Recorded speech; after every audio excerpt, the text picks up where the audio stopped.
Hello বন্ধুরা, আসসালামু আলাইকুম। সবাইকে কেমন আছেন? সবাই আশা করি সবাই ভালো আছেন।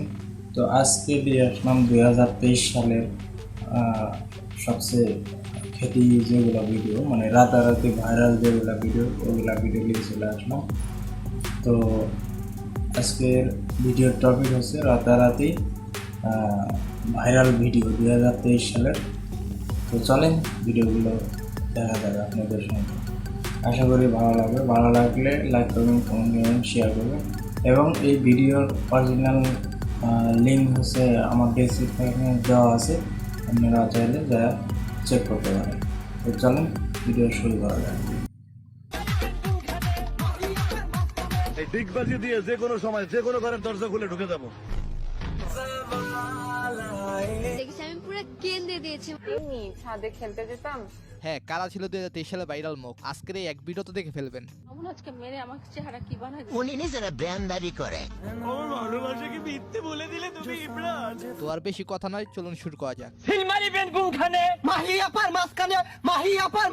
মাহি আপারে নিয়ে ভিডিও বানায় এখন পুরাই ভাইরাল তারা।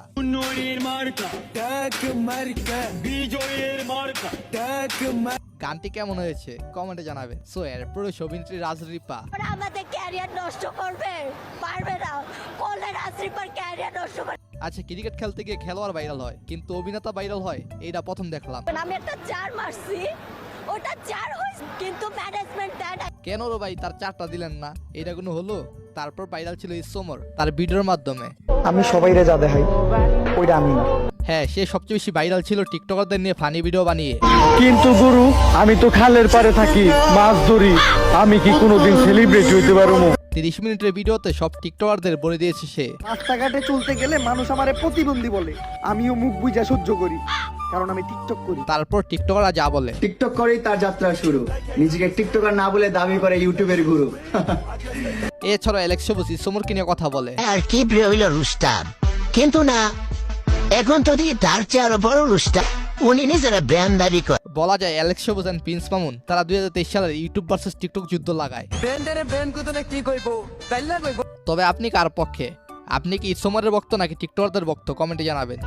উমর ভাই, উনি একটা ব্র্যান্ড। প্রিন্স মামুনের কাণ্ড এখানেই শেষ হয়নি, তার স্ত্রী লাইলারে মেরে রাতারাতি ট্রেন্ডিং আসে সে। এই যে মামুন আজকে মেরে আমার চেহারা কি বানাই দিছে। তারপর লায়লা মামুনের কাণ্ড কারখানা চলে কয়েক মাস। লায়লা মামুনের মিলাই দিতে ভারত থেকে আসে সেন্ডিসা। মিলাই দিয়ে এইদিকে শুরু হয় সেন্ডিসা এন্ড বিডি ইমরানের কাণ্ড কারখানা।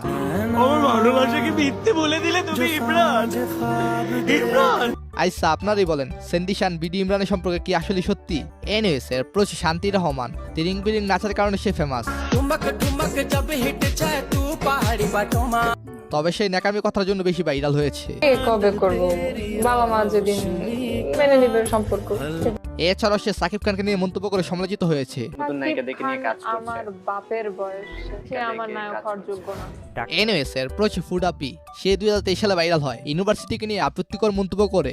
এরপর তাকে নিয়ে শুরু হয় চরম সমালোচনা। তারপর আবার সবার ভালোবাসা পান আর জি কিবিয়া শোতে ইন্টারভিউ দিয়ে। জীবন তো মানুষ জীবন থেকে চলে যাবে, মৃত্যু না, এটা মানে নেওয়া সম্ভব না, মানে মৃত্যু যন্ত্রণা সহ্য করা। এর কিছুদিন পরে তার এক্স হাজবেন্ড বোমা ফাটায়। আমি জাস্ট গামছাটা হাতে নিয়ে প্রিজম ভ্যানে উঠে যাই। এরপর শুরু হয় তাদের মাঝে কন্ট্রোভার্সি। না, আমি বিয়ে করি নাই। একটা বিবাহিত পুরুষ ডিভোর্সের পরে কিভাবে 7 বছর ধরে বিয়ে না করে? এরপর সে 10 লাখ টাকা ইনকাম করার কথা বলেও ভাইরাল হন। তোমার লজ্জা করে না? একটাবার চিন্তা করো রুহুল আমিন, তোমার ex wife Fabia Hasan Manisha মাসে কোনোদিন 10 লক্ষ টাকা ইনকাম করতে পারবে? কোনোদিন তুমি ভাবছিলা? আচ্ছা, এখানে কে দোষী? তাদের দুইজনের কাহিনী পুরাই ক্লাইম্যাক্স মুভি। আপনি কাকে দোষী মনে করেন কমেন্টে জানাবেন। এ আসছে ছোট্ট একটি বিজ্ঞাপনের পর রয়েছে মাহিয়া মাহি। সে নির্বাচনের মাধ্যমে 2023-24 কাঁপাচ্ছেন।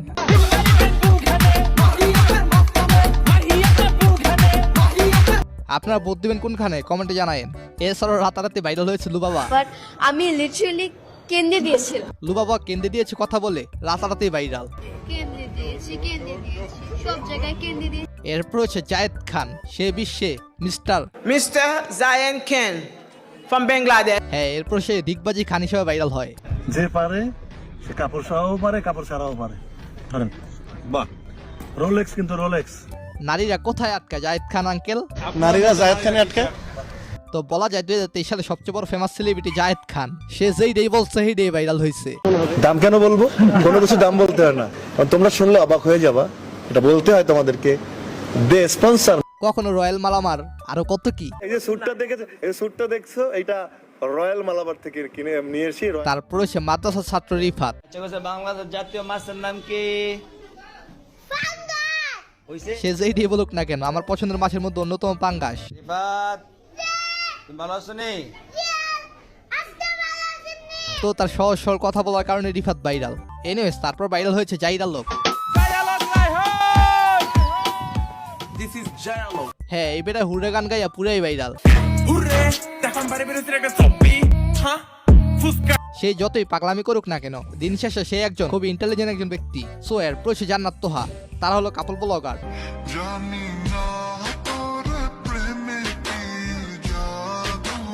তারাও ভাইরাল হয়েছে। কি কারণে ভাইরাল হয়েছে সেটা আপনারা ভালো করে জানেন। সো এরপর রাতারাতি অল্প কিছু সময়ের জন্য ভাইরাল হয়েছে সো এলিগেন্ট বলে। হ্যাঁ, এইটা ছাড়াও হে প্রভু বলে ভাইরাল হয়েছে একজন।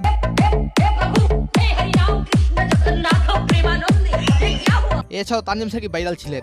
ক্রিকেট খেলার বাইরে ইসলামিক কিছু পোস্ট নিয়ে অনেক আলোচনা হয়। খেলার কথা যেহেতু বলেছি সেহেতু তানজিম সাকিবের কথা বলতেই হয়। তাদের মাঝে ছিল মহাযুদ্ধ।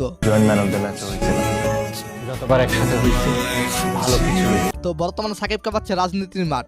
এনিওয়েজ এরপর হচ্ছে মানচুদা। ছেলেটা ভাইরাল হয় 2023 সালে, যখন অস্ট্রেলিয়ার সাথে ইন্ডিয়া হেরে যায়। তখন বাংলাদেশের মানুষ ঈদ মোবারক লিখে উদযাপন করে, যেটা মেনে নিতে পারেনি ইন্ডিয়ার জনগণ। তখনই শুরু হয় দুই দেশের জনগণের মাঝে কন্ট্রোভার্সি। এরপর সেটার ফায়দা নিয়ে ভিডিও তৈরি করে মানচুদা।